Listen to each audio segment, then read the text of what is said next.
दूसरे श्लोक का अर्थ पढ़ता हूँ।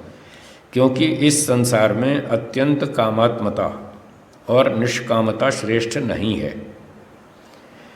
वेदार्थ ज्ञान और वेदोक्त कर्म ये सब कामना ही से सिद्ध होते हैं।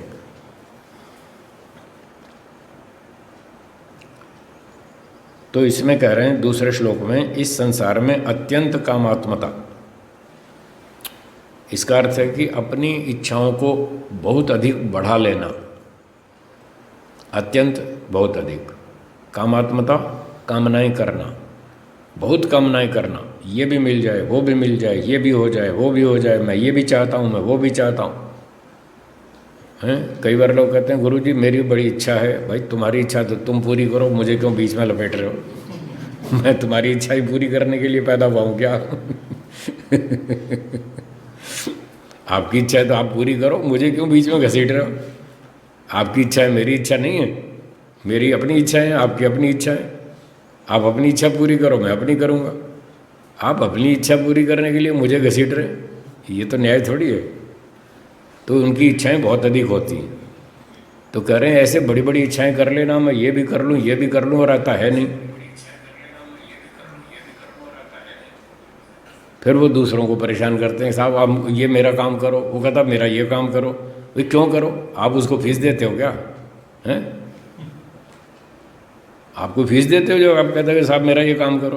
क्यों करो? आपकी इच्छा है। उस समय में मुझे अपना भी तो काम करना है। मेरा जीवन सबसे पहले मेरे लिए, आपका जीवन आपके लिए। आप अपना काम करो, मैं अपना करता हूँ। दूसरे आदमी का समय चाहिए तो उससे निवेदन करो, नम्रता से प्रार्थना करो, और थोड़ा बहुत समय लेना हो तो लो। ये थोड़ी आप उसका कहा साहब मेरी किताब चेक कर दो। किताब चेक करने में तो 6 महीना लगेगा, उसका 6 महीना टाइम खा गए आप। तो ये कह रहे हैं कि बड़ी बड़ी कामनाएं मत करो, करो तो अपनी ताकत से करो, दूसरे को बीच में मत घसीटो। तो अत्यंत कामना करना भी ठीक नहीं है। और दूसरा है अत्यंत निष्कामता भी श्रेष्ठ नहीं है। अत्यंत निष्कामता, यहाँ निष्कामता का अर्थ है आलस्य, निकम्मापन। सारी इच्छाएं छोड़ देना, एक भी इच्छा नहीं रखना और अपना बैठे रहे निकम्मे घर में। खाना भी तुम खिलाओ, मेरे कपड़े भी धो, झाड़ू भी लगाओ, पैसे भी तुम कमाओ, मैं कुछ नहीं करूँगा, मैं अपना खा पी के सो जाऊँगा। तो ये भी गलत है। तो बहुत कामनाएं करना वो भी गलत है, और बिल्कुल निकम्मे बैठे रहना, कुछ नहीं करना, वो भी गलत है। तो इस तरह से दोनों चीज़ें अच्छी नहीं हैं। इच्छाएं रखनी चाहिए, लिमिट से रखनी चाहिए, और इतनी इच्छाएं रखनी चाहिए जो आप स्वयं पूरी कर लें, अपनी ताकत से, अपनी बुद्धि से, अपनी योग्यता से, अपने शक्ति से, अपने पैसों से, वो आप पूरी कर लें। उतनी इच्छाएं रखो। और कोई थोड़ा बहुत सहयोग लेना हो तो रिक्वेस्ट करो, और सामने वाला दे दे तो ठीक है, उसके साथ ज़बरदस्ती नहीं कर सकते। उसके अपने काम हैं, उसके पास अपनी योजनाएं हैं, उसकी अपनी इच्छाएं, वो अपने काम पूरे कर रहा है। तो इस तरह से करना चाहिए। वेदार्थ ज्ञान और वेदोक्त कर्म ये सब कामना ही से सिद्ध होते हैं। तो जैसे कहा कि बहुत बड़ी बड़ी कामनाएं करना भी गलत है, अति कामनाएं करना भी गलत है, और कामनाहीन हो जाए व्यक्ति, सारी इच्छाएं छोड़ दे, वो भी गलत है, क्योंकि जी नहीं पाएगा। तो जीना भी आवश्यक है, अपना लक्ष्य प्राप्त करना आवश्यक है, मोक्ष में जाना आवश्यक है। तो उसके लिए क्या करना? वेदार्थ ज्ञान आवश्यक है। वेद का अर्थ हमको पता होना चाहिए, पढ़ना ही पड़ेगा, और वेदोक्त कर्म भी करना पड़ेगा। वेद का अर्थ जानना पड़ेगा, वेदानुकूल कर्म करना पड़ेगा। ये जीवन जीने के लिए, सुख से जीने के लिए, मोक्ष प्राप्ति के लिए अनिवार्य है। तो इतनी कामना तो करनी ही पड़ेगी, और ये सारे जो काम करने हैं वो बिना इच्छा के नहीं हो सकते। इसलिए इतनी इच्छा तो रखनी पड़ेगी, और उसमें आपको तपस्या खुद करनी पड़ेगी। दूसरे की मेहनत से आपको पेट नहीं भरेगा। आपको पेट भरना है तो खुद अपने मुंह से खाना पड़ेगा, अपने हाथ से खाना पड़ेगा, चबाना पड़ेगा, पचाना पड़ेगा। दूसरे के खाने से आपका पेट नहीं भरेगा, इसलिए आपको स्वयं मेहनत करनी है। तो इतनी कामना ज़रूर रखें कि मैं पढ़ूँगा, अनुशासन में पढ़ूँगा, जो सिस्टम है उसको फॉलो करूँगा, फालतू कूदम कूद नहीं करूँगा, बड़ी बड़ी कामनाएं नहीं करूँगा, हैं, ज़्यादा उछल कूद नहीं करूँगा, सभ्यता से, नियम से चलूँगा। ऐसे चलना चाहिए। तो ये दूसरी बात बताई आचरण की। तीसरा श्लोक, जो कोई कहे कि मैं निरिच्छ और निष्काम हूँ व हो जाऊँ, तो वह कभी नहीं हो सकता, क्योंकि सब काम अर्थात यज्ञ, सत्य भाषण आदि व्रत, यम नियम रूपी धर्म आदि संकल्प ही से बनते हैं। अब कोई व्यक्ति ऐसा कहे, अभ्युपगम सिद्धांत से कल्पना करते हैं, यदि कोई ऐसा कहे कि मैं निरिच्छ, निरिच्छ का मतलब इच्छा रहित, हाँ इच्छा तो शब्द सुनाई आपने, तो उसमें निह उपपद लगाकर निरिच्छ इच्छा रहित हूँ और निष्काम हूँ, मतलब मैं इच्छा रहित हूँ और कामना रहित हूँ, अथवा हो जाऊँ, मैं सब इच्छाओं से रहित हो जाऊँ, सब कामनाओं से रहित हो जाऊँ, मेरी सारी इच्छाएं ज़ीरो हो जाएं, ऐसा कोई कहे कि मैं ऐसा हो गया हूँ या मैं हो जाऊँ, तो वह कभी नहीं हो सकता, हो ही नहीं सकता, असंभव। भोजन की इच्छा तो करेगा ही, करेगा ना, कोई खाना खिलाओ, मुझे खाने की इच्छा है, मुझे घूमने की इच्छा है, मुझे देखने की इच्छा है, मुझे सुनने की इच्छा है, मुझे सोने की इच्छा है, बताओ कहाँ इच्छा छूटी। मतलब कोई ये सोचे कि मेरी सारी इच्छाएं ज़ीरो हो जाएं, नहीं हो सकता, असंभव है, कुछ ना कुछ तो इच्छा रखेगा ही। क्योंकि सब काम, जितने भी अच्छे अच्छे काम हैं, अर्थात यज्ञ करना, अब ये आवश्यक कार्य हैं जो दैनिक दिनचर्या में होने चाहिए, जिससे हमारा जीवन भी ठीक चले, उन्नति भी हो, हम आगे उन्नति करते जाएं। तो सब काम अर्थात यज्ञ करना, सत्य भाषण आदि व्रत, कि मैं सत्य बोलूँगा, झूठ नहीं बोलूँगा, ये भी उसको करना ही पड़ेगा। वो झूठ बोलेगा तो दूसरे भी उसको फिर झूठ बोल के बेवकूफ़ बनाएंगे, वो पिटाई करेंगे, दंड देंगे उसको, अपराधी को दंड मिलता है, झूठ बोलना अपराध है। तो जितने भी अच्छे काम हैं, यज्ञ करना, सत्य बोलना और यम नियम रूपी धर्म, जो भी यम नियम है विस्तार से, वो सारा जो भी कुछ करना है वो संकल्प ही से बनते हैं। तो व्यक्ति संकल्प करता है मैं सत्य बोलूँगा, तब वो सत्य बोल पाएगा। मैं अहिंसा का पालन करूँगा, तब वो अहिंसा का पालन कर पाएगा। मैं ब्रह्मचर्य का पालन करूँगा, तब वो ब्रह्मचर्य का पालन कर पाएगा। तो जो भी अच्छे अच्छे काम हैं, आवश्यक हैं स्वास्थ्य रक्षा के लिए, जीवन रक्षा के लिए और आध्यात्मिक भौतिक सब प्रकार की उन्नति के लिए, वो सारे काम तभी हो पाएंगे जब व्यक्ति संकल्प करे कि मैं ये करूँगा, उसके अंदर इच्छा हो करने की, तभी तो हो पाएगा। अगर यज्ञ करने की इच्छा नहीं है, उठने की इच्छा ही नहीं है, व्यायाम करने की इच्छा ही नहीं है, तो फिर पड़ा ही रहेगा बिस्तर पे, न उठेगा, न व्यायाम करेगा, न स्नान करेगा, न हवन करेगा, न ध्यान करेगा, न सच बोलेगा, फिर कुछ नहीं हो पाएगा। तो जो भी करना है उन्नति के लिए संकल्प से, इच्छा से ही होगा। इसलिए कोई ये कहे कि मैं सारी कामनाएं छोड़ दूं, सब इच्छाएं छोड़ दूं, तो असंभव है, नहीं हो सकता, फिर उसका जीवन भी संभव नहीं होगा, मर जाएगा। इसलिए इच्छा तो रखनी पड़ेगी, रखो, अच्छी बात है, पर बहुत ज़्यादा मत रखो, बिल्कुल छोड़ दो ऐसा भी नहीं, बड़ी बड़ी इच्छाएं करो वो भी ठीक नहीं, रुक जाती है। अब वो तो फिर सिग्नल की दिक्कत होगी, उसका तो फिर मेरे पास कोई इलाज नहीं है, उसका मेरे पास इलाज नहीं है। हाँ जी, चलो कोई बात नहीं, हो जाता है, उतना आप सहन कर लेंगे, कोई बात नहीं। अब सिग्नल हमारे हाथ में नहीं है ना, कभी मेरा सिग्नल वीक हो सकता है, कभी आपका सिग्नल भी वीक हो सकता है, तो जिसका भी सिग्नल वीक हुआ वहीं आवाज़ कट जाएगी, तो उसकी प्रतीक्षा करें, धीरे धीरे सिग्नल ठीक हो जाएगा, फिर आगे लाभ उठा लेंगे। अच्छा ठीक है। अच्छा, ये जो हम कार्यक्रम इस समय चला रहे हैं, ये लाइव टेलीकास्ट है फेसबुक पर, यूट्यूब पर ये लाइव भी हो रहा है। बाद में इसका लिंक मिल जाएगा, जो चीज़ छूट गई आप वहाँ लिंक पे दोबारा सुन सकते हैं, ये भी इसका लाभ है जी। तो बीच में कट जाए तो चिंता ना करें, थोड़ी देर में वो सिग्नल आ जाएगा, चल पड़ेगा। मैं आगे पढ़ता हूँ। चौथा श्लोक है, क्योंकि हिंदी में पढ़ रहा हूँ, क्योंकि जो जो हस्त पाद नेत्र मन आदि चलाए जाते हैं वे सब कामना ही से चलते हैं। जो इच्छा न हो तो आँख का खोलना और मीचना भी नहीं हो सकता। जो कहता है मैं सारी इच्छाएं छोड़ दूँ, ऐसे ऐसे आँख तो बीचे मीचेगा कि नहीं?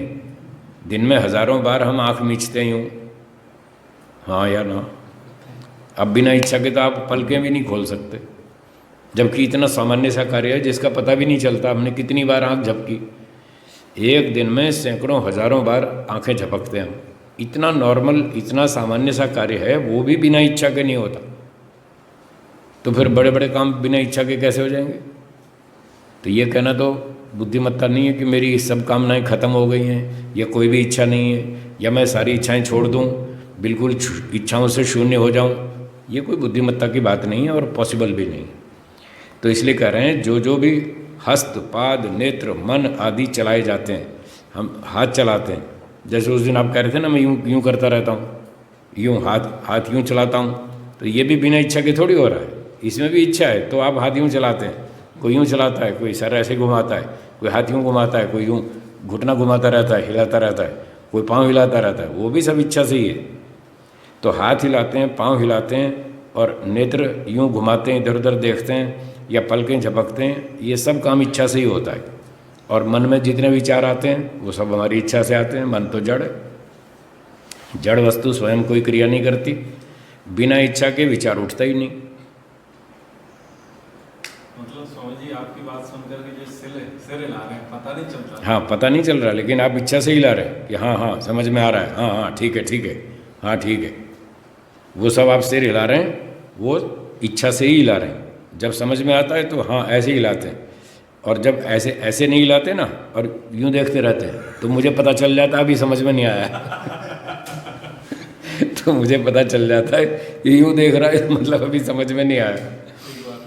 तो जब समझ में आता है तो उसके चेहरे के लक्षण बदल जाते हैं, कहते हाँ ठीक है, हाँ कोई या तो यूँ ही सिर हिलाएगा, कोई यूँ हिलाएगा, और साउथ में तो ऐसे हिलाते हैं, तो पता नहीं चलता ये हाँ कह रहा है या ना कह रहा है।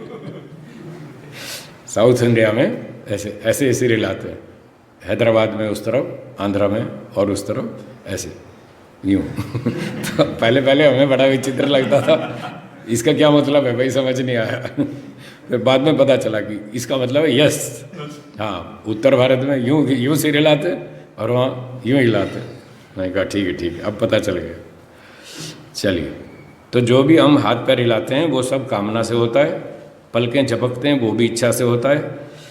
इच्छा के बिना तो आँख खुलती भी नहीं, बंद भी नहीं होती, सब इच्छा से ही होता है। तो ये कहना गलत है कि मेरी सारी इच्छाएं छूट गई हैं या सब खत्म हो गई हैं।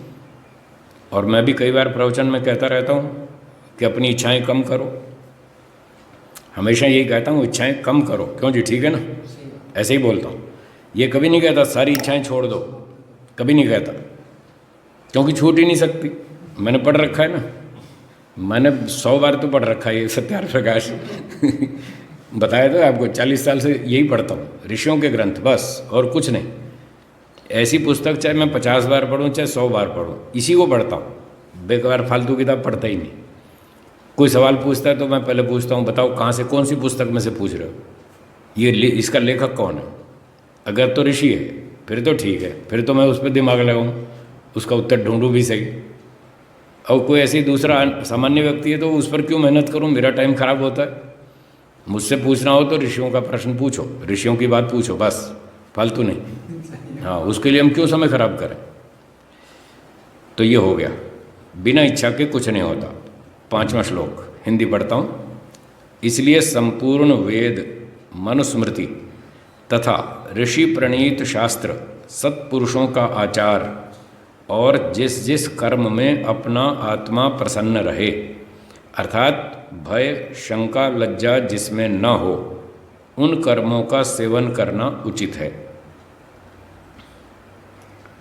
तो इसलिए क्या करना चाहिए, संपूर्ण वेद, तो वेद को पढ़ना चाहिए। सारे चारों वेद का अध्ययन करना चाहिए। फिर मनुस्मृति, वेदों पर आधारित है मनुस्मृति, ऋषि का ग्रंथ है, वो पढ़ना चाहिए। उससे आपको पता चल जाएगा धर्म क्या है, क्या करना चाहिए, उत्तम आचरण क्या है, वो वेदों से पता चलेगा, मनुस्मृति से पता चलेगा। और जो गलत आचरण है वो भी पता चलेगा कि सत्य बोलना चाहिए, झूठ नहीं बोलना चाहिए, न्याय से व्यवहार करो, अन्याय मत करो। इस तरह से वेदों से पता चलेगा, मनुस्मृति से पता चलेगा। तथा ऋषि प्रणीत शास्त्र और जो ऋषियों के ग्रंथ हैं, दर्शन, उपनिषद, ब्राह्मण ग्रंथ आदि आदि, इनको पढ़ना चाहिए। इनसे पता चलेगा ठीक आचरण क्या है और गलत आचरण क्या है। ठीक आचरण करना है, गलत आचरण नहीं करना है, इस तरह से वहाँ से पता चलेगा। सत्पुरुषों का आचार, तो सत्पुरुषों ने क्या आचरण किया, श्री राम जी ने क्या किया, श्री कृष्ण जी ने क्या किया, ये सत्पुरुष थे। महर्षि पतंजलि ने क्या किया, महर्षि जैमिनी ने क्या किया। इस प्रकार से जो अच्छे इंसान थे, अच्छे ऋषि मुनि थे, विद्वान लोग थे, उत्तम धार्मिक लोग थे, आदर्श राजा लोग थे, वो थे सत्पुरुष। उनका आचरण भी इसी ऐसी बढ़िया पुस्तकों से ही पता चलेगा। और अगली बात, जिस जिस कर्म में अपना आत्मा प्रसन्न रहे, अर्थात भय शंका लज्जा जिसमें न हो, उन कर्मों का सेवन करना उचित है। जिस जिस कर्म के करने में भय शंका लज्जा ना हो, जैसे यज्ञ करने में कोई भय नहीं लगता, कोई शंका नहीं होती, कोई शर्म नहीं आती, हवन कर रहे हैं, माता पिता की सेवा कर रहे हैं, उनको भोजन खिला रहे हैं, और बूढ़े हो गए तो रोगी हो गए उनकी चिकित्सा करवा रहे हैं, और अशक्त हो गए तो हाथ पैर दबा के सेवा भी कर रहे हैं, तो अच्छा काम है, इसमें कोई बुरी बात नहीं है। बड़ों का आदर सम्मान करना चाहिए, सेवा करनी चाहिए, रोगी हो तो चिकित्सा करानी चाहिए, अच्छे ढंग से प्रेम से श्रद्धा से करानी चाहिए। तो इस प्रकार से जिस जिस कर्म में अपना आत्मा प्रसन्न रहे उस काम को करना चाहिए, वो उत्तम आचार है। तो उत्तम आचार को ही यहाँ बताया जा रहा है। और भय शंका लज्जा न हो, ऐसे काम को करना उचित है।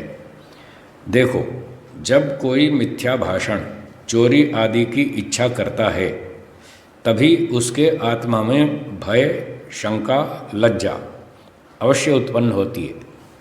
तो जब कोई गलत योजना बनाता है, चोरी की, झूठ बोलने की, हेरा फेरी की, तो इस प्रकार से उसकी आत्मा में उसी समय भय शंका लज्जा अवश्य उत्पन्न होती है, इसलिए वह कर्म करने योग्य नहीं है।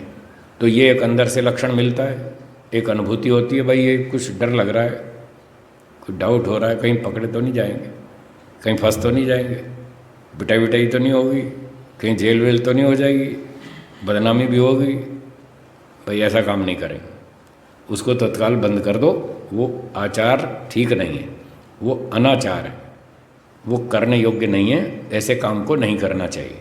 तो ये उसकी पहचान बता रहे हैं। यहाँ से पता चलेगा कौन सा काम करना चाहिए, कौन सा नहीं करना चाहिए।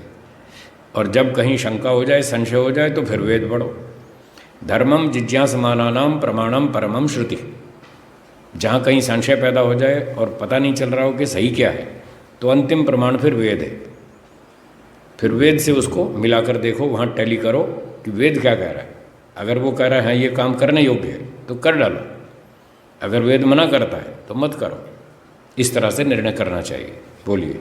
स्वामी जी, ये जो आचार अनाचार के विषय में यहाँ लिखा है, तो ये जो 5 विषय दिए हैं कि संपूर्ण वेद एक, फिर कहा है मनुस्मृति, फिर ऋषि प्रणीत वचन, ठीक है, फिर सत्पुरुषों का आचार, फिर अंत में जो अपनी आत्मा, ठीक है।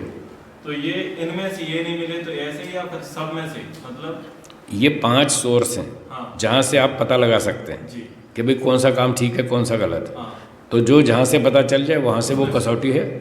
और अगर कहीं संशय पैदा हो जाए तो फिर लास्ट में वेद, हाँ, अंतिम कसौटी वो है। जो बात वेद के अनुकूल है वो मान्य है, अंतिम निर्णय वहाँ से होगा।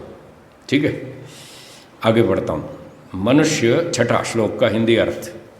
मनुष्य संपूर्ण शास्त्र, वेद, सत्पुरुषों का आचार, अपने आत्मा के अविरुद्ध अच्छे प्रकार विचार कर ज्ञान नेत्र करके श्रुति प्रमाण से स्वात्मानुकूल धर्म में प्रवेश करे। तो क्या करना चाहिए? अब वही बात आ गई आगे कि मनुष्य संपूर्ण शास्त्रों को पढ़े, अर्थात वेद आदि जो शास्त्र हैं उनको पहले अच्छी तरह से पढ़े, अध्ययन करे, एक कसौटी।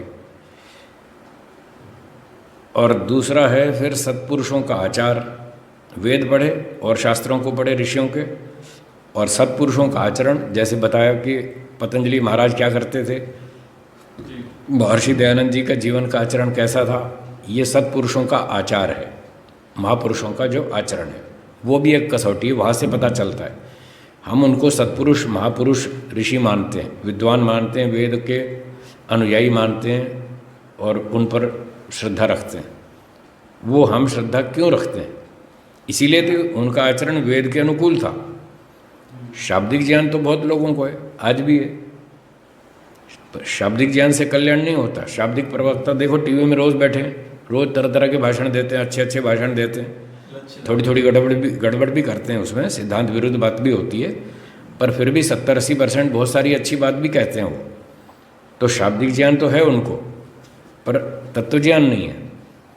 उनका आचरण उतना उसके अनुकूल नहीं है जैसा वो बोलते हैं, इसलिए फिर उनमें से कई लोग फिसल जाते हैं, और कई तो इतने ज़्यादा फिसल जाते हैं वो जेल में बैठे हैं आज तक। कई तो इतने फिसल जाते हैं, इसलिए शाब्दिक ज्ञान से काम नहीं चलता। तो सत्पुरुष वो हैं जो उत्तम आचरण वाले हैं, वेदानुकूल आचरण वाले हैं, तो वो उनका जो आचरण है वो भी एक कसौटी है, वहाँ से भी सही गलत का पता चलता है। तो वेदों को पढ़ें, शास्त्रों को पढ़ें, उत्तम पुरुषों के आचरण को देखें, और चौथी बात, अपने आत्मा के अविरुद्ध, अर्थात अपनी आत्मा की आवाज़ के विरुद्ध नहीं, अपनी अनुकूल अच्छे प्रकार विचार करके, ज्ञान नेत्र करके। अब ये करके शब्द जो है इसको थोड़ा सा समझना है। महर्षि दयानंद जी की शैली में ये करके ये शब्द कई जगह पर वो प्रयोग करते हैं, तो हमने इस पर खूब चिंतन किया। तो इस करके का मतलब हुआ इसके द्वारा, हाँ, करके का मतलब द्वारा। अब वो शब्द हटा के उसकी जगह मैं द्वारा लिख देता हूँ और अब पढ़ता हूँ। तो अच्छे प्रकार विचार करके ज्ञान नेत्र के द्वारा, ज्ञान नेत्र के द्वारा श्रुति प्रमाण से स्वात्मानुकूल धर्म में प्रवेश करे।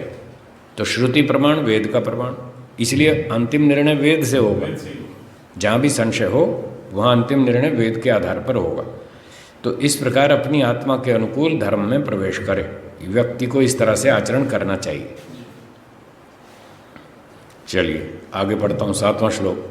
ज्ञान नेत्र मतलब स्वामी जी विचार, हाँ, बुद्धि से निर्णय करे, शुद्ध बुद्धि से। ज्ञान नेत्र का मतलब शुद्ध बुद्धि से निर्णय करे कि क्या उचित है, पक्षपात रहित वेदों के, ऋषियों के, ग्रंथों के, प्रमाणों के आधार पर निर्णय करे, अपना मनमानी से निर्णय न करे। प्राय लोग यही गलती करते हैं, उनको जो अच्छा लगता है वो उसी को ठीक मानते हैं, उनको जो ठीक लगता है वो ठीक है, वो अपनी कसौटी पे कसते हैं, गलत है। यही समझा रहा है। हर आदमी अपने आप को बुद्धिमान समझता है, कौन मूर्ख मानता है अपने आप को? कोई भी नहीं मानता।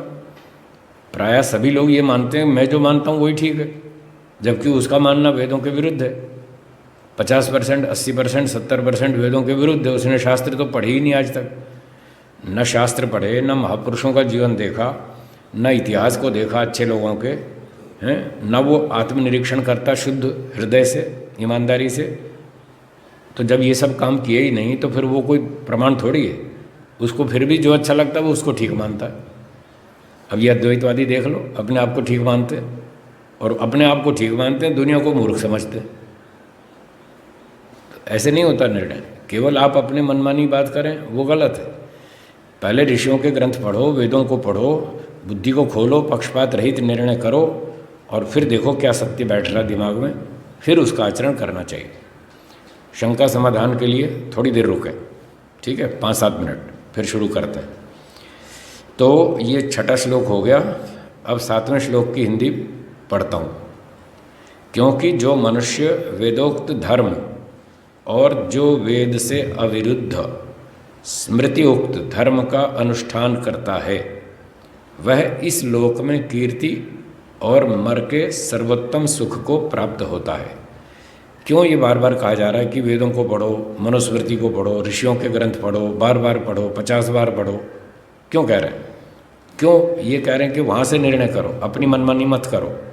इसलिए कह रहे हैं कि जो मनुष्य वेदोक्त धर्म को जान लेता है और वेदों से अविरुद्ध अर्थात अनुकूल, विरुद्ध नहीं, अविरुद्ध, वेदों के अनुकूल, जैसे मनुस्मृति, मनुस्मृति में भी बहुत सी बातों की मिलावट है।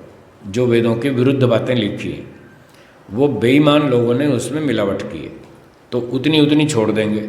जो जो मिलावट है, जो वेदों के, ऋषियों के सिद्धांतों के विरुद्ध है, उसको हटा देंगे, छोड़ देंगे, और जो शुद्ध बातें वेदानुकूल उतनी मान लेंगे। इसलिए कह रहे हैं जो वेदों के अविरुद्ध है, स्मृति उक्त धर्म, स्मृति उक्त, स्मृति में कहा गया, स्मृति मतलब मनुस्मृति आदि आदि, जो भी ऋषियों के बनाए ग्रंथ हैं मनुस्मृति आदि, उनमें जो धर्म बतलाया गया है उसका अनुष्ठान जो मनुष्य करेगा या करता है वह इस लोक में कीर्ति को प्राप्त होता है, उसकी बड़ी प्रशंसा होती है, उसकी अच्छी प्रसिद्धि होती है कि ये बहुत अच्छा आदमी है।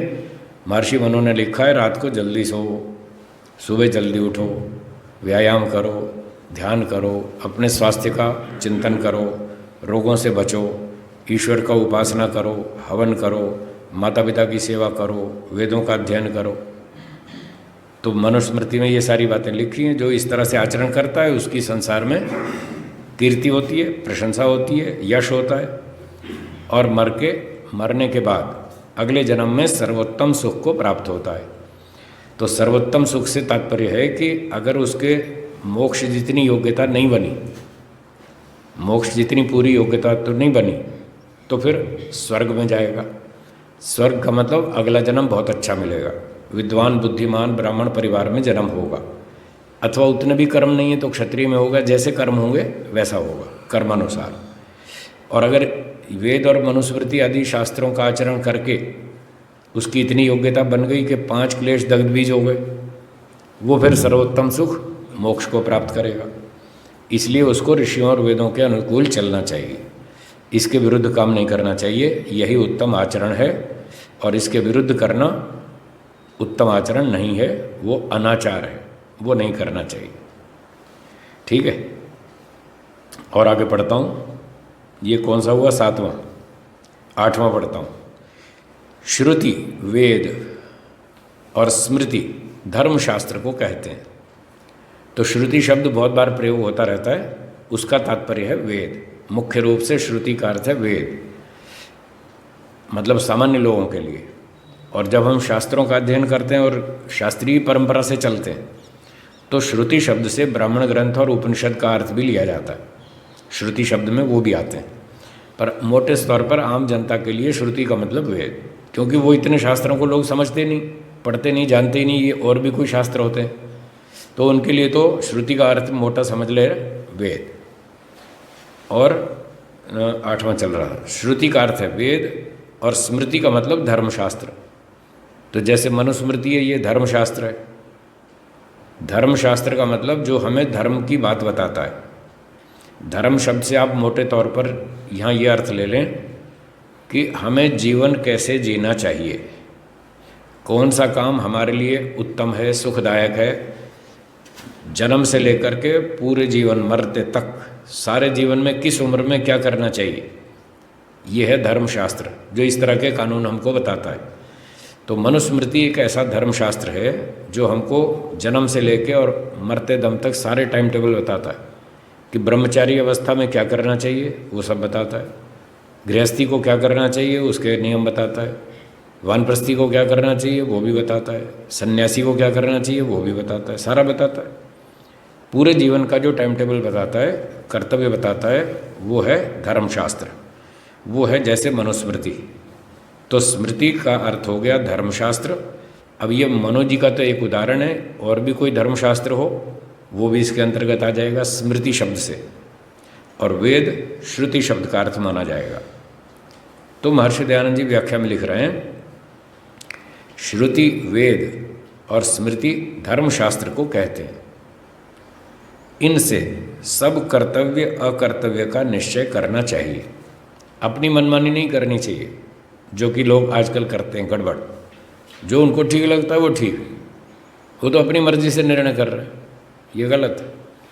आपका इतना अध्ययन नहीं है, आपका इतना शास्त्रों का पता ही नहीं है कि शास्त्र में क्या कानून लिखे हैं, फिर आपका मन इतना शुद्ध नहीं है कि आप सत्य को ग्रहण कर लें, असत्य को छोड़ दें। मन में शुद्धता नहीं है, राग द्वेष भरा हुआ है, राग द्वेष के कारण व्यक्ति उल्टे निर्णय करता है। तो इसलिए आम आदमी जो है वो अपनी मनमानी करता है, जो उसको ठीक लगता है वो उसको ठीक मानता है, जो उसको गलत लगता है वो उसको गलत मानता है।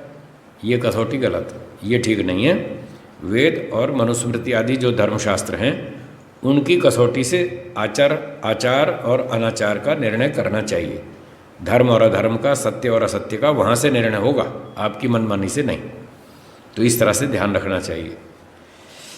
अगला श्लोक है 9वां।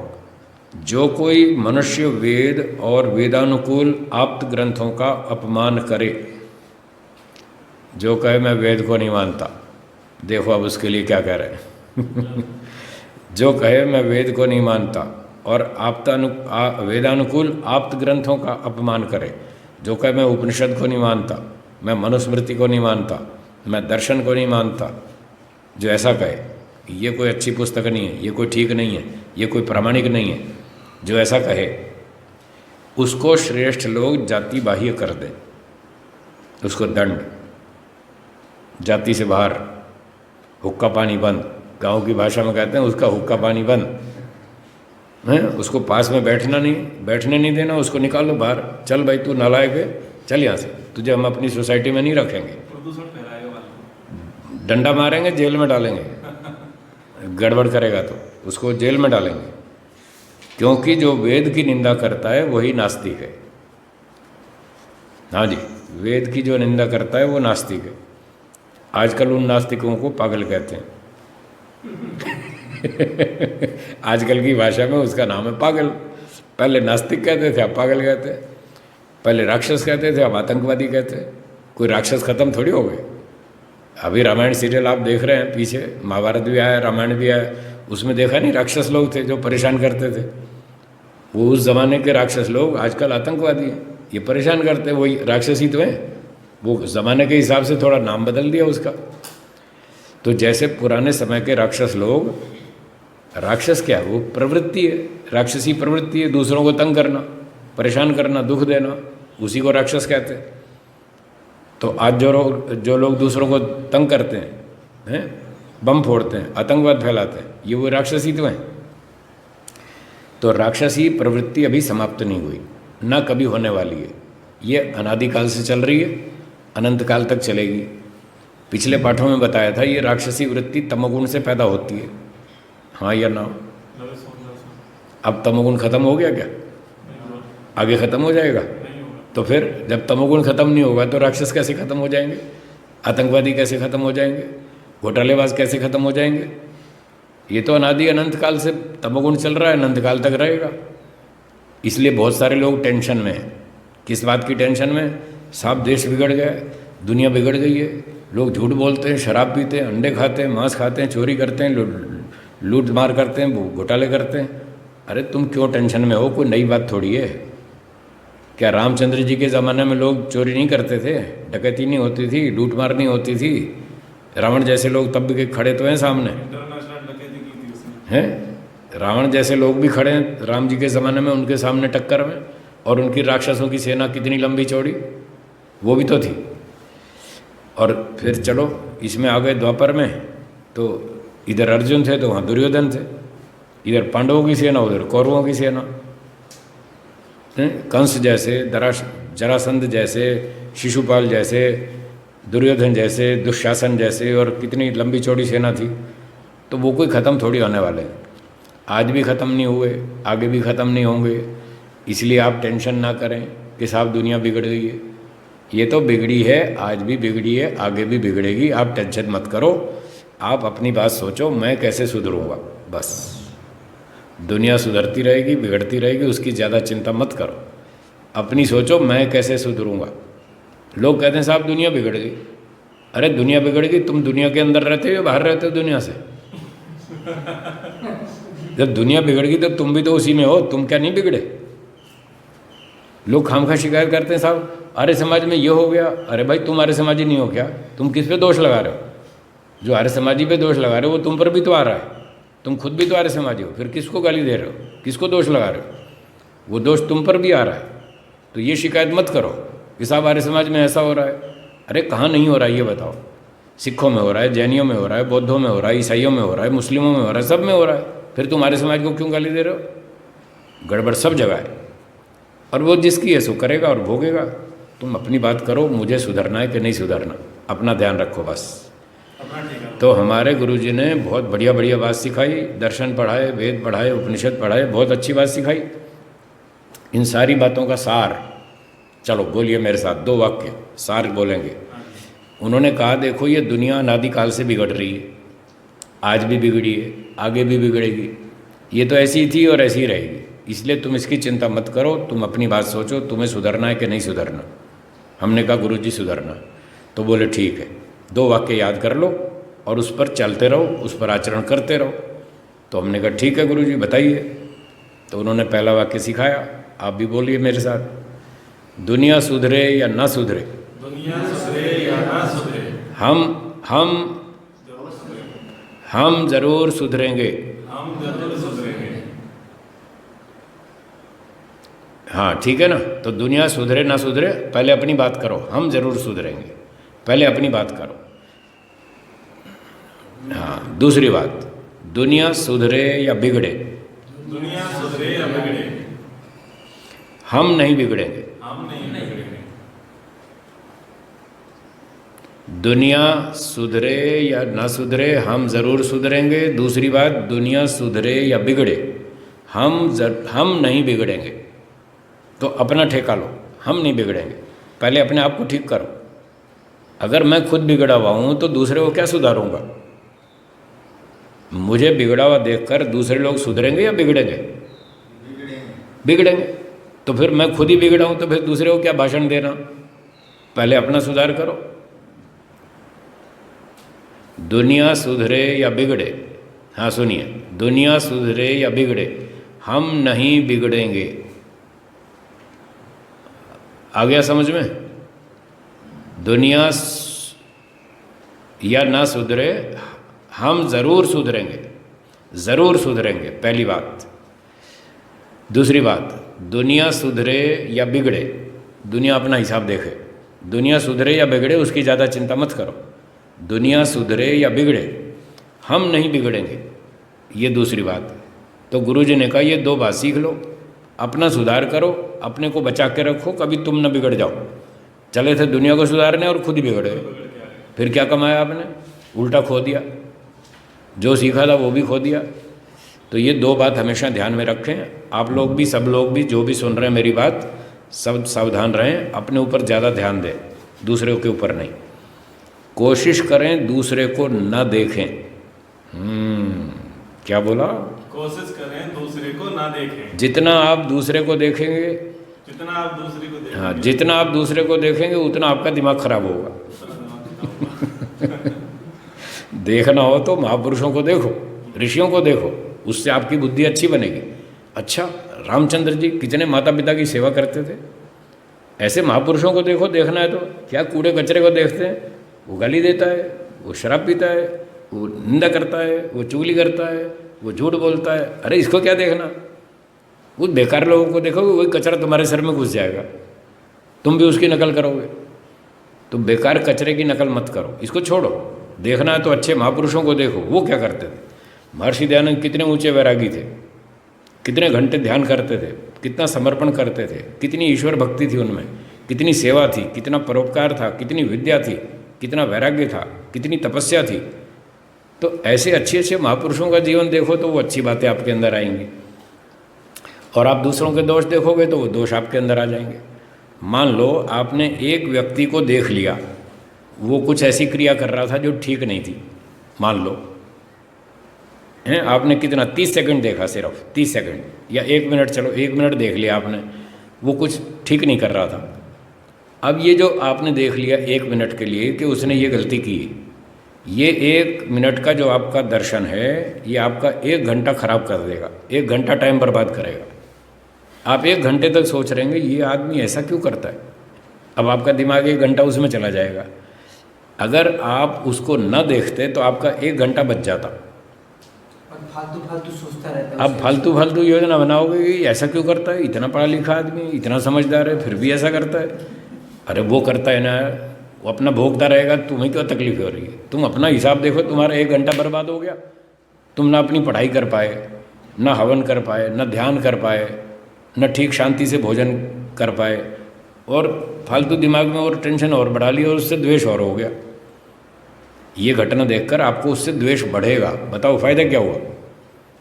इसलिए कोशिश करो अपने आप को देखो, दूसरे को मत देखो, मत देखो। दिखता हो ना गलती कर रहा है तो भी इधर दिमाग मुंह घुमा लो, इधर देखो मत, खाम खा दिमाग खराब हो जाएगा आपका। अधिकारी हो तो सारी अधिकारी की तो जिम्मेदारी है, उसको देखना है, उसकी तो ड्यूटी है।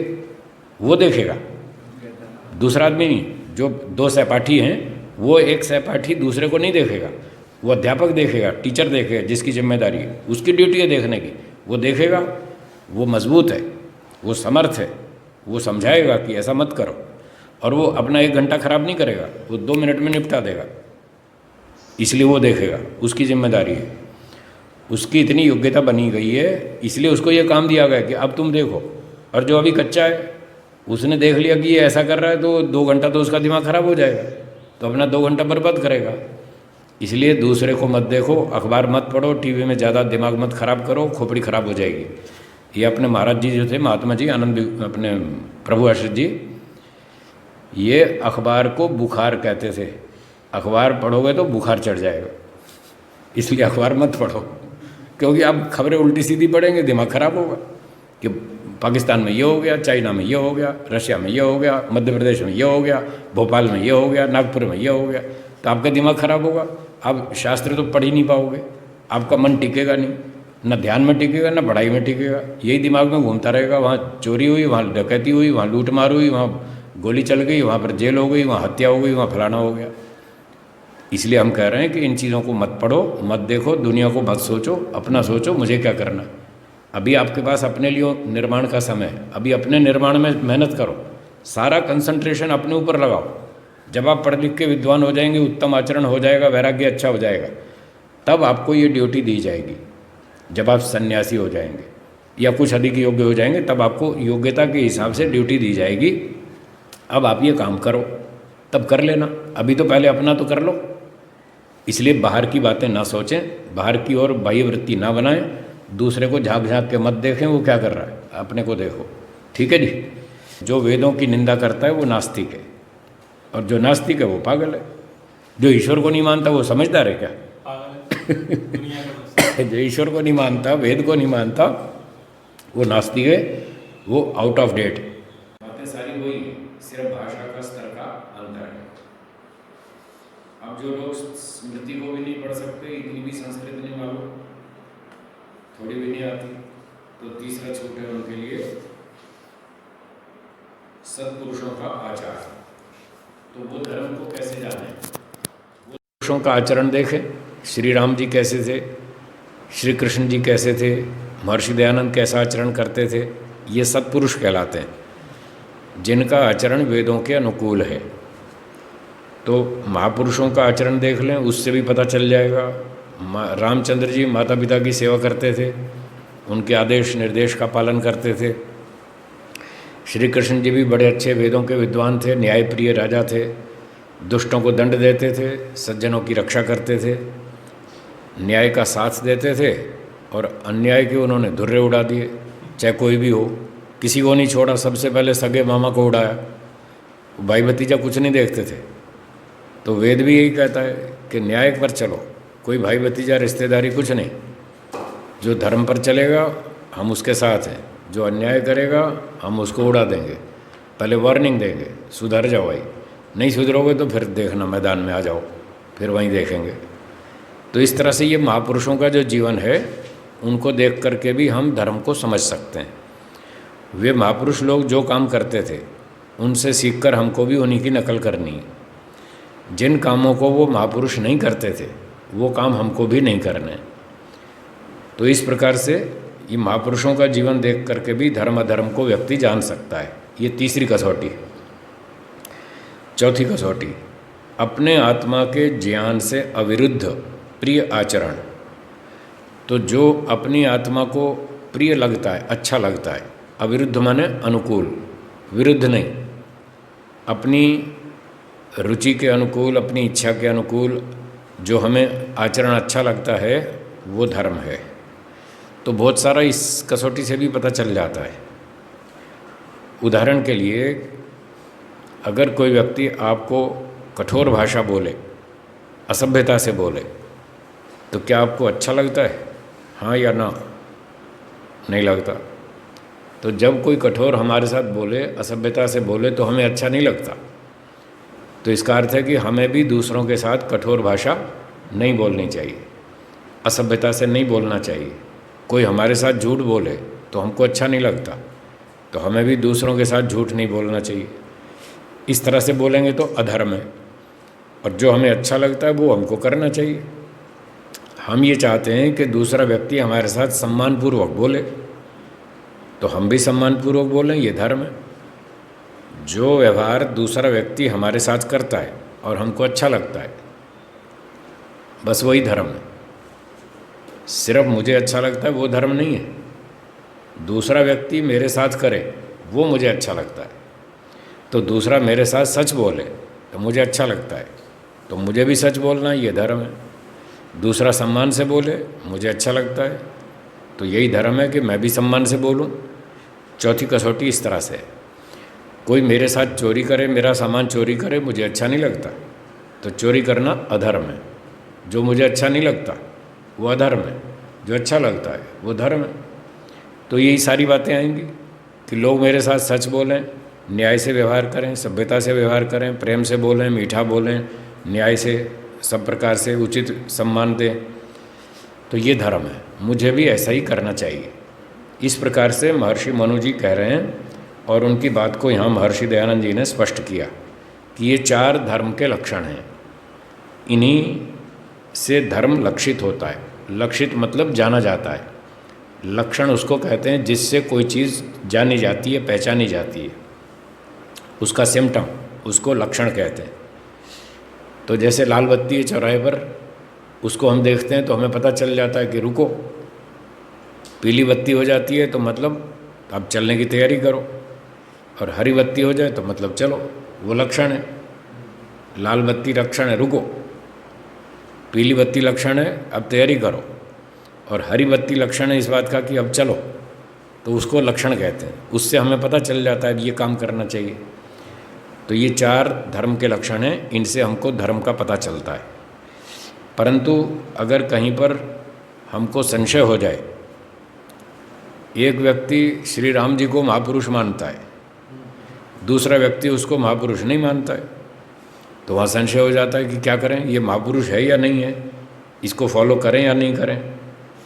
तो अगर कहीं संशय पैदा हो जाए तो फिर ऊपर चलो, फिर स्मृति शास्त्र को देखो, फिर वेद को देखो। अंतिम निर्णय वहाँ से होगा, वेद से। अगर कभी हमें कोई व्यवहार अपनी आत्मा को प्रिय लग रहा है, फिर संशय भी हो रहा है भाई पता नहीं ये ठीक है या गलत है, तो कभी कभी ऐसा भी हो सकता है। जैसे एक व्यक्ति को ऐसा लगता है कि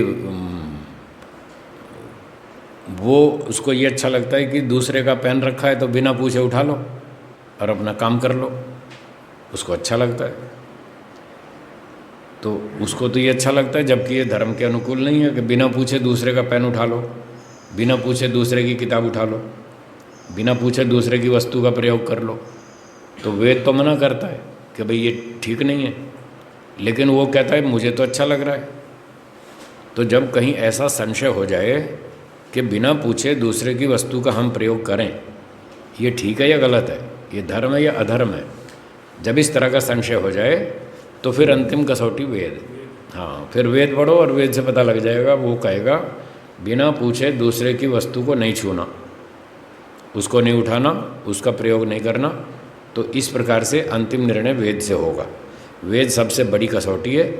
दूसरा नंबर मनुस्मृति आदि धर्मशास्त्र, तीसरा महापुरुषों का जीवन, और चौथा अपनी आत्मा को प्रिय लगता है। इस प्रकार से समझना चाहिए। और 7वां 8वां श्लोक है ना संस्कृत में, देखिए जरा। बाद में, अभी इनकी क्लास चल रही है, अब बाद में पूछना।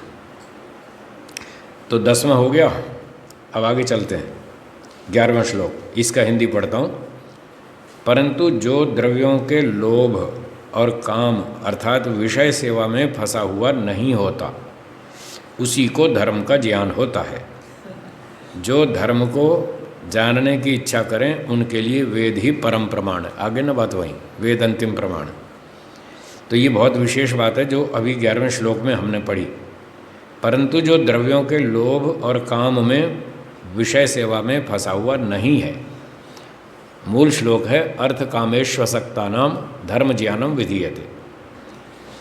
तो अब सब मनुष्य हैं, सब आत्माएं हैं, सब आत्माएं एक जैसी हैं, ईश्वर का संदेश भी सबके लिए एक समान है, धर्म भी सबके लिए एक समान है। जैसे अभी मैंने लास्ट में उदाहरण दिया था कि एक व्यक्ति को अच्छा लगता है बिना पूछे दूसरे की चीज़ उठा लेना, और एक को अच्छा नहीं लगता है, वो कहता है नहीं नहीं, बिना पूछे दूसरे की चीज़ को नहीं उठा सकते, उसका उपयोग नहीं कर सकते, ये तो गलत है। अब धर्म दोनों तो हो नहीं सकते, दो में से धर्म एक ही हो सकता है कि बिना पूछे हाथ लगाएं वस्तु को या न लगाएं, धर्म तो एक ही हो सकता है।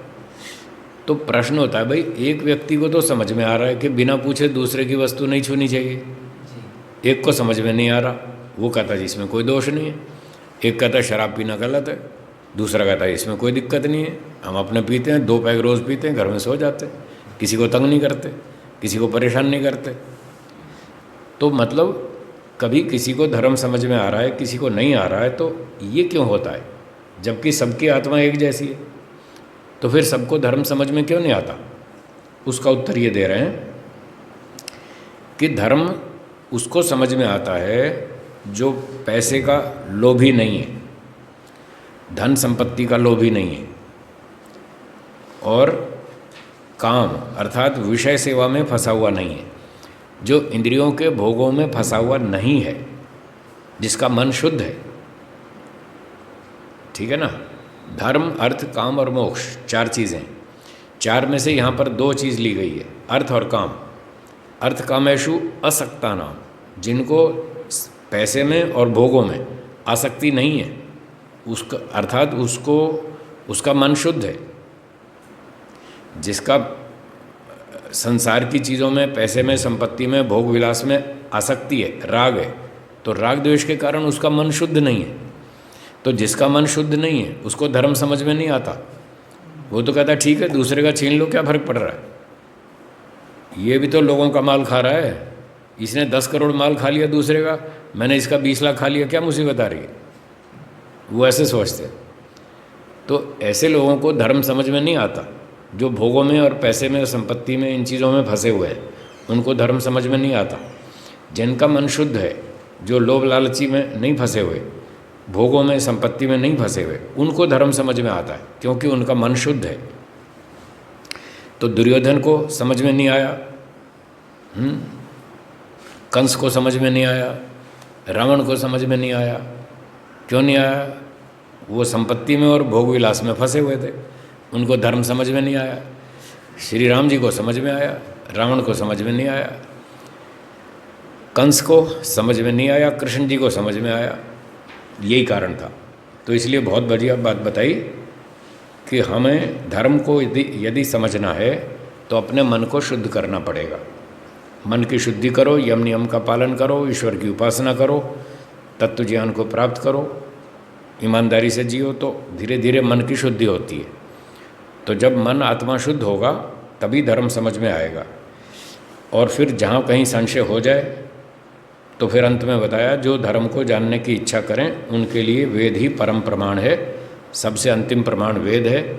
इसलिए जब भी कहीं कहीं संशय हो जाए वेद पढ़ो तो आपका निर्णय हो जाएगा, संशय दूर हो जाएगा, धर्म समझ में आ जाएगा। ये था 11वां श्लोक। 12वां, इसी से सब मनुष्यों को उचित है कि वेदोक्त पुण्य रूप कर्मों से ब्राह्मण, क्षत्रिय, वैश्य अपने संतानों का निषेक आदि संस्कार करें, जो इस जन्म व पर जन्म में पवित्र करने वाला है। तो इसी से अर्थात इस कारण से, जो धर्म का आचरण है उससे व्यक्ति का कल्याण होता है। इस कारण से सब मनुष्यों को ये उचित है। क्या उचित है? कि वेदोक्त पुण्य रूप कर्मों से, तो वेद में जो पुण्य कर्म बताए, यज्ञ करना, ईश्वर भक्ति करना, उपासना करना, दान देना, स्वाध्याय करना, सत्संग करना, जो जो काम बताए थे करने को, ये पुण्य कर्म है। इन पुण्य कर्मों से करने से ब्राह्मण, क्षत्रिय, वैश्य, तो ये 3 जो वर्ग कहलाते हैं समाज के, ब्राह्मण, क्षत्रिय और वैश्य, क्योंकि ये पढ़े लिखे हैं, वेदों को जानते हैं, इनको धर्म अधर्म का पता है। तो इस प्रकार के जो पढ़े लिखे लोग हैं, बुद्धिमान लोग, ये अपने संतानों का निषेक आदि संस्कार करें। तो निषेक आदि जो हैं ये कुल 16 संस्कार बताए हैं जो महर्षि दयानंद जी ने संस्कार विधि में लिखे हैं। उनमें सबसे पहला है निषेक, जिसे गर्भाधान संस्कार कहते हैं। तो इस प्रकार से गर्भाधान संस्कार, पुंसवन संस्कार हैं, सीमंतोन्नयन संस्कार, जातकर्म संस्कार, नामकरण संस्कार, अन्नप्राशन आदि, ये सारे 16 संस्कार करने चाहिए। ब्राह्मण, क्षत्रिय, वैश्य इस प्रकार से वेदोनुकूल 16 संस्कारों का आचरण करें तो इससे क्या होगा, उनके परिवार के संतान जो हैं वो अच्छे बनेंगे, बुद्धिमान बनेंगे, धार्मिक बनेंगे, सदाचारी बनेंगे, चरित्रवान बनेंगे, अच्छे मनुष्य बनेंगे, उत्तम नागरिक बनेंगे, ईश्वर भक्त बनेंगे, स्वयं भी सुखी रहेंगे, माता पिता को सुख देंगे, समाज को सुख देंगे, देश का कल्याण करेंगे, मानवता की रक्षा करेंगे। तो असली मनुष्य तो इस तरह से बनता है। तो वेद के अनुसार 16 का संस्कारों का आचरण ब्राह्मण, क्षत्रिय, वैश्य करें। शूद्र तो बेचारा जानता ही नहीं, वो तो क्या करेगा, उसकी योग्यता नहीं है, बुद्धि नहीं है, वो अपना नौकरी करेगा, व्यापार मतलब व्यापार नहीं, अपना मजदूरी करेगा, खाएगा पिएगा सो जाएगा, उसकी ज़्यादा चिंता नहीं है। पर जो ब्राह्मण, क्षत्रिय, वैश्य हैं, जो पढ़े लिखे हैं, समझदार हैं, देश को संचालन करते हैं, तो वो लोग कम से कम इतना करें तो इससे देश दुनिया का कल्याण होगा। इस प्रकार से जो 16 संस्कारों का आचरण करते हैं, फिर उससे क्या होगा, जो इस जन्म व पर जन्म में पवित्र करने वाला है। तो ये 16 संस्कारों का जो आचरण है ये पवित्र करने वाला है। इससे व्यक्ति का जीवन पवित्र होता है, परिवार अच्छा बनता है, समाज अच्छा बनता है, देश अच्छा बनता है। इसलिए हमको वेदानुकूल 16 संस्कारों का आचरण करना चाहिए। तो ये 12वां श्लोक हुआ। इस जन्म में भी पर जन्म में। हाँ, इस जन्म में भी हमारा जीवन अच्छा रहेगा क्योंकि हम 16 संस्कार करते हैं, समय समय पर बच्चों को अच्छी बात सिखाते हैं और उनको अच्छी शिक्षा देते हैं। यज्ञ संध्या करना, पंचमहायज्ञ गृहस्थ लोगों को करना ही है। फिर बच्चों जब तक घर में साथ में उनको बच्चों को करवाना है, अपने साथ बिठाना है।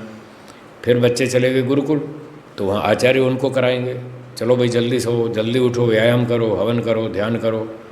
तो इस तरह से देश का कल्याण होगा और संतान अगली पीढ़ी अच्छी बनेगी। ये तो इस जन्म में लाभ। और फिर सारे अच्छे अच्छे काम करेंगे तो उसका पर जन्म में, अगले जन्म में भी फल मिलेगा, अगला जन्म भी अच्छा मिलेगा जब अच्छे काम करेंगे इस जन्म में। इसलिए दोनों जन्मों में इन 16 संस्कारों का और वैदिक दिनचर्या का ये लाभ रहेगा कि दोनों जन्म में हमारी उन्नति होगी, हमारा सुख बढ़ेगा। अब 13वां श्लोक है, आगे लिखते हैं, हिंदी पढ़ रहा हूँ। ब्राह्मण के 16वें, क्षत्रिय के 22वें और वैश्य के 24वें वर्ष में केशांत कर्म और मुंडन हो जाना चाहिए। अर्थात इस विधि के पश्चात केवल शिखा को रख के अन्य दाढ़ी, मूछ और सिर के बाल सदा मुंडवाते रहना चाहिए। अर्थात पुनः कभी न रखना। और जो शीत प्रधान देश हो तो कामचार है, चाहे जितने केश रखे। और जो अति उष्ण देश हो तो सब शिखा सहित छेदन करा देना चाहिए, क्योंकि सिर में बाल रहने से उष्णता अधिक होती है और उससे बुद्धि कम हो जाती है। दाढ़ी मूछ रखने से भोजन पान अच्छे प्रकार नहीं होता और उच्छिष्ट भी बालों में रह जाता है। तो अब ये पहली बात तो ये बताई कि शांत कर्म और मुंडन। वैसे तो मुंडन बचपन में ही हो जाता है, तीसरे वर्ष में, या तो पहले में या तो तीसरे में, उस समय मुंडन हो जाता है। तो गर्भ के बाल हटाने के लिए। हाँ, गर्भ के बाल हटाने के लिए, ताकि शुद्धि हो जाए, साफ सुथरा हो जाए। तो ये तो एक मुंडन तो हो ही गया। और फिर उसके बाद भी मान लो यदि बाल बढ़ते रहते हैं तो जब ब्राह्मण के बालक को गुरुकुल भेजेंगे 5 वर्ष में, कम से कम मतलब 5 वर्ष में गुरुकुल भेज सकते हैं, 5 से पहले नहीं, 5 तक तो बालक घर में रहेगा। तो ब्राह्मण, क्षत्रिय, वैश्य में अपनी तीनों की योग्यता अलग अलग होती है। ब्राह्मण की योग्यता ऊंची होती है, वो तीव्र बुद्धि वाला होता है। क्षत्रिय की बुद्धि उससे थोड़ी कम होती है, वैश्य की और भी कम होती है। तो जब माता पिता तीव्र बुद्धि वाले हैं तो बच्चा भी जल्दी सीखेगा और वो 5 साल में इतना तैयार हो जाएगा कि इंडिपेंडेंट हो जाए और वो गुरुकुल जाके आगे पढ़ सकता है। तो अगर कोई जल्दी से जल्दी अपने बच्चे को गुरुकुल भेजना चाहे तो 5 वर्ष में वो गुरुकुल भेज सकता है। 3-4 साल के बच्चे को नहीं भेजना, पहली बात। फिर ब्राह्मण का बच्चा सबसे तीव्र होगा, वो 5 साल में चला गया।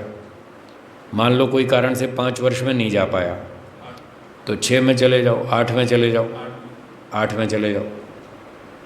फिर 8 में भी नहीं जा पाया, घर में कोई और कारण हो गया, कोई बीमार हो गया, कोई और समस्या आ गई, उसको नहीं भेज पा रहे तो 10 साल में भेज दो, 12 में भेज दो। अंतिम सीमा है 16वां, ये लास्ट है। बच्चा 15-16 साल का हो जाए उसके बाद उसको घर में नहीं रख सकते, ये तो लास्ट लिमिट है, आखिरी सीमा है। 16 के बाद उसको गुरुकुल भेजना ही है कुछ भी करके। तो ये अंतिम सीमा बताइए ब्राह्मण के बच्चे की। क्षत्रिय के बच्चे की 22 वर्ष अधिकतम, नहीं तो 8 साल में 10 साल में भेजना ही। हाँ, और फिर वैश्य का 24 वर्ष, ये अंतिम सीमा है। इतने साल की उम्र में तो बच्चों को भेज ही देना है। जब तक घर में रहेंगे तब तक घर में पढ़ाएंगे, माता पिता ही पढ़ाएंगे, उसके चाचा मामा अड़ोसी पड़ोसी जो भी होंगे तब तक वो पढ़ाएंगे। कुछ ना कुछ सीखता रहेगा, हवन संध्या करता रहेगा, व्यायाम करता रहेगा, दिनचर्या करता रहेगा, और विशेष विद्या पढ़ने के लिए फिर उसको गुरुकुल भेज देंगे। तो अगर कोई लेट से लेट जाए भी तो ब्राह्मण का बेटा 16वें साल में, क्षत्रिय का 22 में और वैश्य का 24 में। उस समय फिर उसका केशांत कर्म, फिर एक मुंडन करेंगे, दोबारा ब्रह्मचारी बना देंगे, ऐसे बाल काट के मुंडन हो जाएगा। अर्थात इस विधि के पश्चात अब जब गुरुकुल चला गया, चाहे वो 8 साल में चले जाए, चाहे 10 में जाए, 12 में जाए, जब भी जाए, तब उसके बाद केवल शिखा को रख के, फिर शिखा रखेंगे, चोटी, ब्रह्मचारी की चोटी रख देंगे, और बाकी अन्य दाढ़ी मूंछ आदि सिर के बाल मुंडवाते रहेंगे। हाँ, फिर सदा कटवाते रहेंगे। है बहनों का नहीं, स्त्रियों का नहीं। स्त्रियों को बाल रखने, वो तो पहचान के लिए है ना। स्त्रियों की पुरुषों की कुछ तो पहचान होनी चाहिए ना, अंतर तो पता चले भाई कौन है, लड़का है कि लड़की है। आजकल कॉलेजों में सब एक जैसे हो गए, सब पैंट पहनते हैं, सब टी शर्ट पहनते हैं, बाल वाल सब एक जैसे रखते हैं, लड़के भी लड़कियां भी, तो पता ही नहीं चलता ये लड़का है कि लड़की है। एक जोक याद आ गया, बीच में सुना देता हूँ आपको, हैं, थोड़ा फ्रेश भी हो जाएंगे। तो एक जगह पर रेल की टिकट खरीदने की लाइन लगी हुई थी, तो लोग लाइन में लगे हुए थे। तो ऐसे एक पैंट शर्ट वाला पैंट बाबू खड़ा हुआ था, तो अचानक पीछे से लगा धक्का। जब धक्का लगा तो उसने यूँ पीछे मुड़ के देखा, तुम्हें शर्म नहीं आती, तुम धक्का मारते हो, मैं लड़की हूँ। वो पैंट वाले ने कहा, मैं लड़की हूँ, तुम्हें शर्म नहीं आती, तुम मुझे धक्का मारते हो। तो वो जिसने धक्का मारा था, उसने, उसके आगे एक और आदमी खड़ा था पैंट वाला, तो उसने उसको बोला, देखो ना भाई साहब कैसा ज़माना आ गया है, पर पुरुषों वाले कपड़े पहनते हैं, फिर कहते हैं मैं लड़की हूँ। इस तरह उसको शिकायत की, देखो ना भाई साहब कैसा ज़माना आ गया। तो जिसको शिकायत की वो भी पैंट वाला था। उसने कहा, ओए तुम्हें शर्म नहीं आती, मैं इसकी माँ हूँ, तुम मुझे भाई साहब कहते हो। मैं इसकी माँ हूँ और तुम मुझे भाई साहब कहते हो, हैं। अब देखो, दोनों माँ बेटी दोनों पैंट शर्ट में। अब पुरुषों की लाइन, वो लाइन तो चलो एक ही थी, लाइन तो एक ही थी, स्त्रियों की अलग नहीं थी, पर कपड़े दोनों के ऐसे, बाल ऐसे कटे हुए, पता ही नहीं चले लड़का है कि लड़की है। तो ये भ्रांति होती है। तो फिर धक्का मुक्की में वो चिल्लाते हैं कि साहब ये क्या हो रहा है, तुम धक्का क्यों मारते हो। तो पहचान तो होनी चाहिए ना भाई, पुरुष है ये स्त्री है। तो इसलिए हमारे शास्त्रों में लिखा है स्त्रियों को लंबे बाल रखने चाहिए, ताकि दूर से पता चले ये स्त्री है, और पुरुष के बाल कटे हों ताकि पता चले ये पुरुष है। तो फिर ढंग से व्यवहार करो, धक्का मुक्की मत करो, मारामारी मत करो, असभ्यता मत करो। तो इसलिए फिर पुरुषों को ये बाल वाल कटवाते रहना चाहिए। और फिर जैसे उम्र बढ़ेगी, 18 साल, 20 साल, 22 साल, तो दाढ़ी वाड़ी भी आएगी, दाढ़ी मूँछ आएगी, तो वो भी काटो और बाल भी काटो। इसलिए इस तरह से रहना चाहिए, फिर आगे नहीं रखने चाहिए।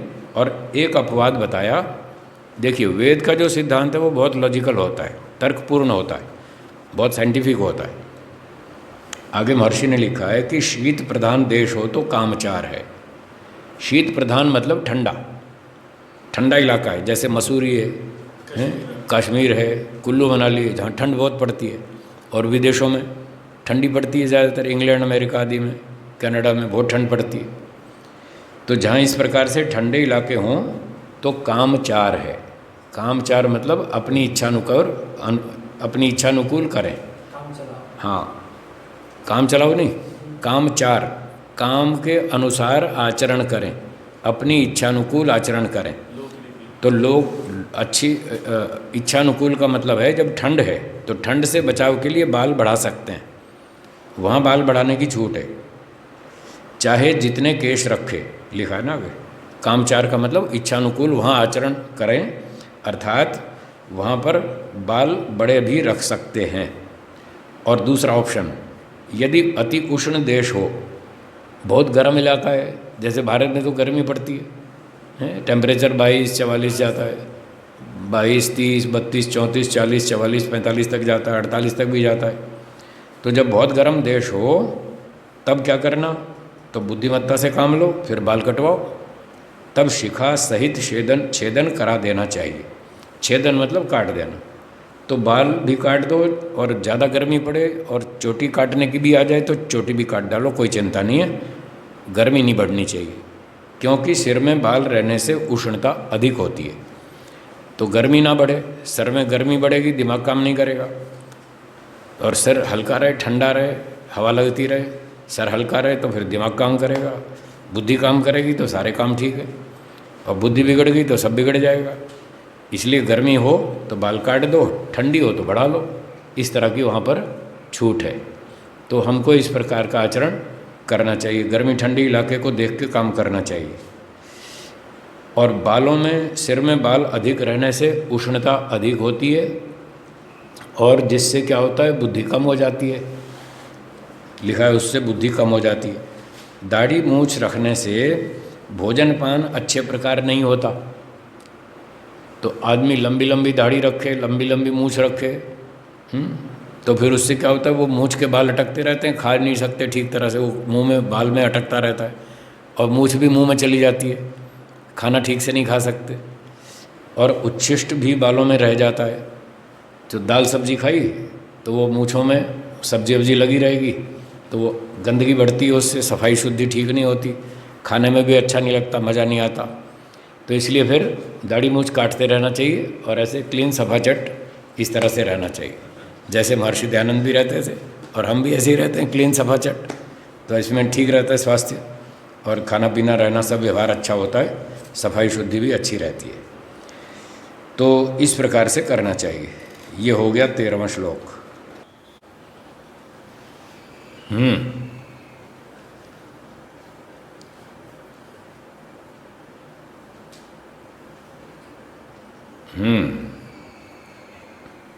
अच्छा, मेरा प्रश्न है कि ये जो आप ऑटोनॉमस जो एक्शन बता रहे हैं ना, ये व्याख्या ऋषियों ने की है या मॉडर्न साइंटिस्ट लोगों ने? इनकी शंका है। प्रश्न ये है कि जो यहाँ लिखा है आँख का मीचना और खोलना बिना इच्छा के नहीं होता। आजकल मॉडर्न बायोलॉजी में ये सिखाते हैं भाई ये तो ऑटोमेटिक क्रिया है, आँख खोलना बंद करना, कुछ क्रियाएं ऑटोमेटिक चलती रहती हैं। तो फिर ये तो टकरा रही है बात, यहाँ तो कह रहे इच्छा से हो रही है, वहाँ कह रहे बिना इच्छा के ऑटोमेटिक चल रही है। तो मेरा आपके लिए ये काउंटर क्वेश्चन है कि ये जो व्याख्या है कि ये ऑटोमेटिक क्रियाएं चल रही हैं, ये स्टेटमेंट ऋषियों का स्टेटमेंट है या आजकल के मॉडर्न बायोलॉजी वालों का? बोलिए।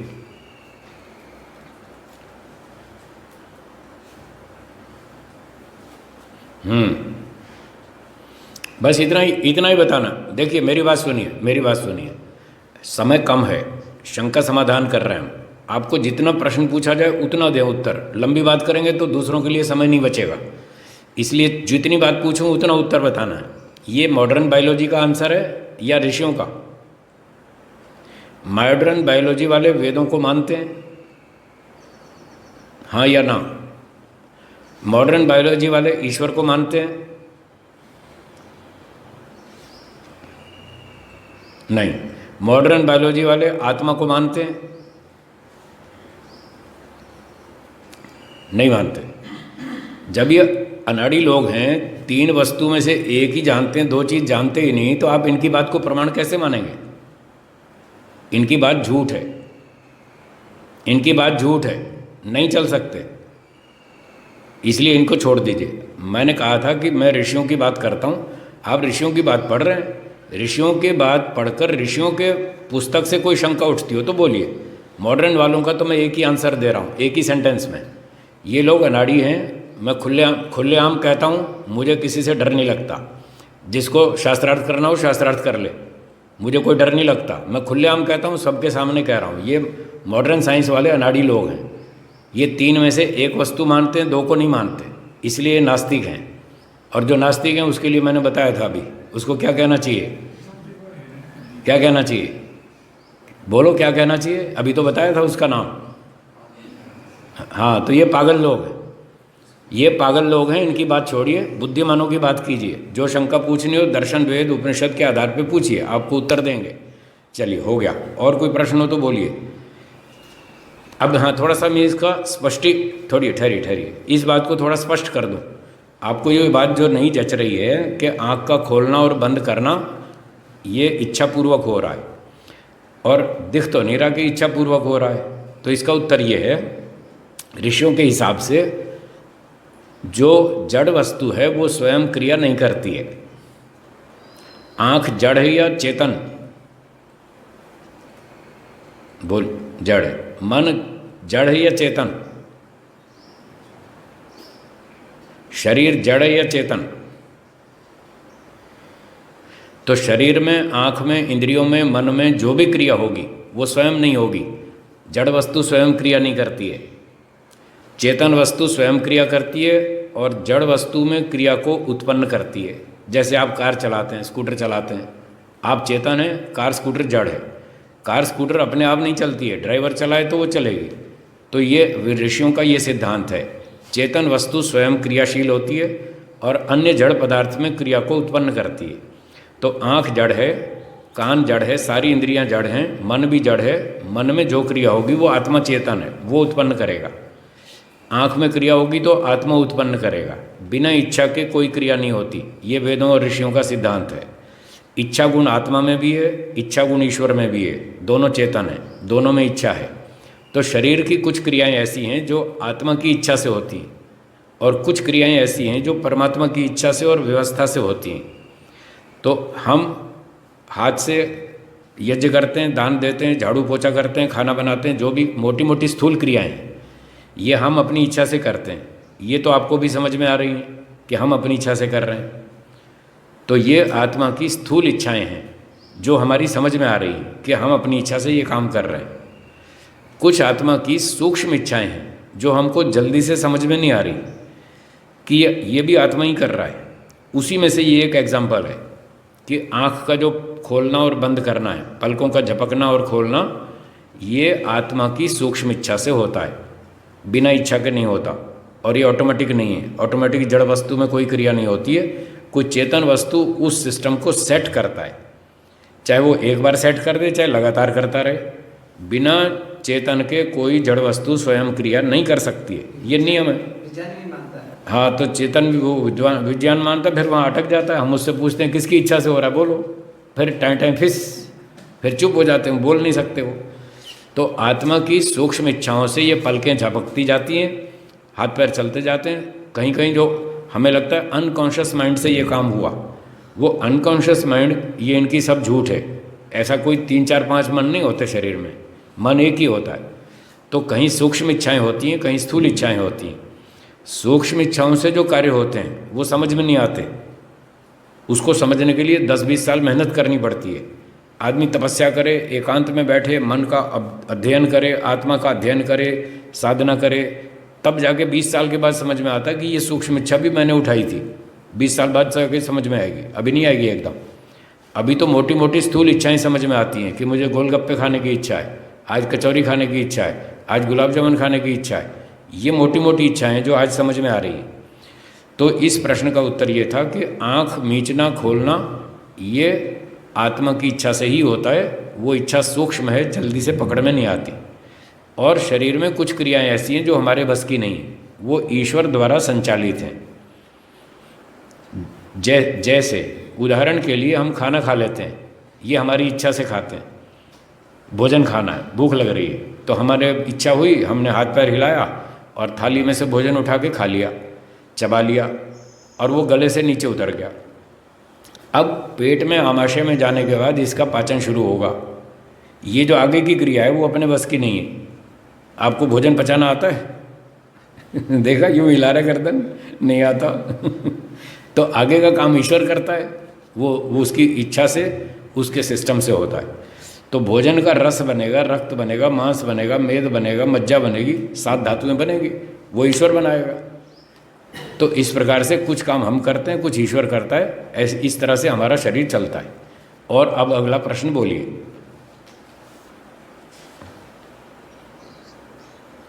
हाँ जी,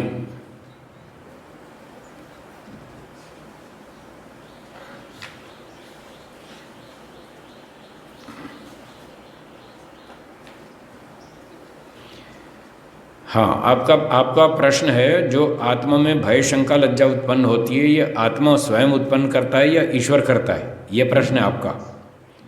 तो उत्तर सुनिए, ये आत्मा स्वयं उत्पन्न नहीं करता। जो भय शंका लज्जा होती है ये आत्मा स्वयं नहीं करता, ईश्वर उसको ये उत्पन्न करता है। ईश्वर हमारे कर्मों का साक्षी है, वो हमारे मन की सब बात जानता रहता है और वो देखता रहता है ये काम ठीक हो रहा है, ये काम गलत हो रहा है। तो जैसे ही हम गलत योजना बनाते हैं तो ईश्वर तत्काल साक्षी होने से हमारा हितैषी है, हमारा दयालु है, हम पर दया करके वो तत्काल सूचित करता है कि भाई ये काम मत करना।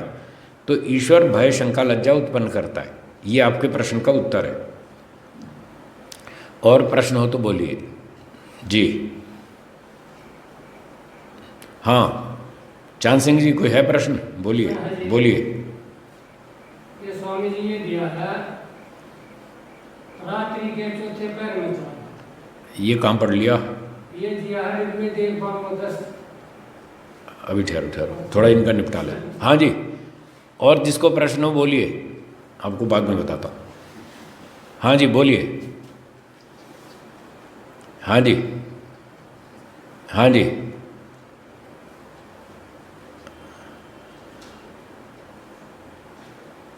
हाँ जी, हाँ लालचंद जी बोलिए। सूक्ष्म इच्छा।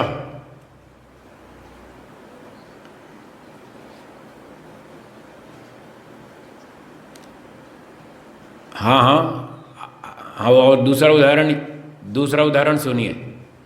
दूसरा उदाहरण ये है कि आप बैठे हैं कमरे में, एक मच्छर आपके कान पर आके बैठ गया, मच्छर गर्दन पे बैठ गया और वो काटने लगा। तो जब मच्छर काटेगा ना तो आपका हाथ कहाँ जाएगा?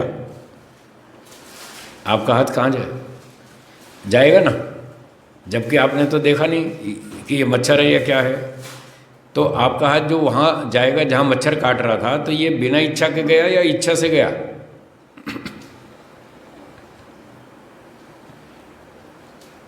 ये दूसरा उदाहरण है।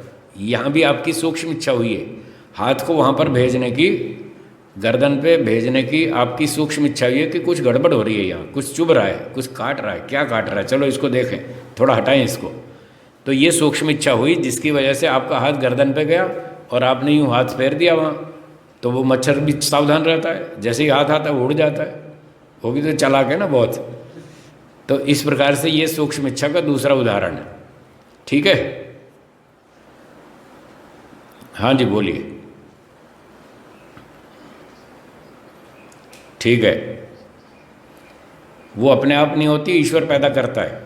जब हम सिर की सफाई नहीं करते, गंदगी रखते हैं ना, जब सिर में गंदगी रखते हैं, सफाई नहीं करते, तो फिर ईश्वर वहाँ पर उसका दंड देने के लिए जुएं पैदा कर देता है सिर में, वो ईश्वर करता है। ठीक है, और प्रश्न हो तो बोलिए। हाँ जी बोलिए।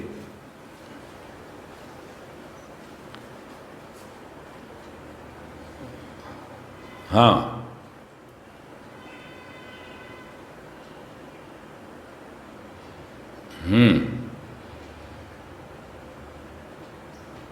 नहीं फिर से बोलिए। फोटो कौन खींच रहा, ऊपर वाला नीचे वाला?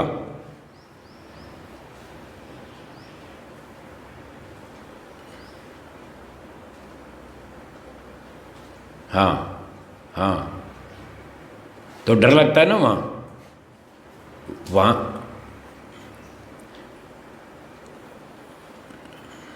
वो मृत्यु वाला भय, चोट लगने का भय है। वो कोई फ़ोटो खींचना गलत काम तो है नहीं, फ़ोटो खींचना कोई गलत काम नहीं है। जो गलत काम होता है उसमें ईश्वर की ओर से भय होता है, पर फ़ोटो खींचना तो गलत काम नहीं है। पर वहाँ जो डर लग रहा है वो ये इस बात का डर लग रहा है कहीं गिर ना पड़ूं, चोट ना लग जाए, वो इस तरह का भय है। ठीक है, चलिए तो समय को देखते हुए यहाँ विराम देंगे। एक बार ओम का उच्चारण करेंगे, मेरे साथ बोलिए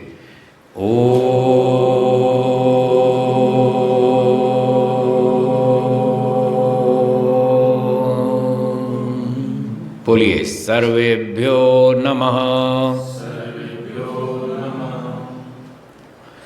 सबको सादर नमस्ते।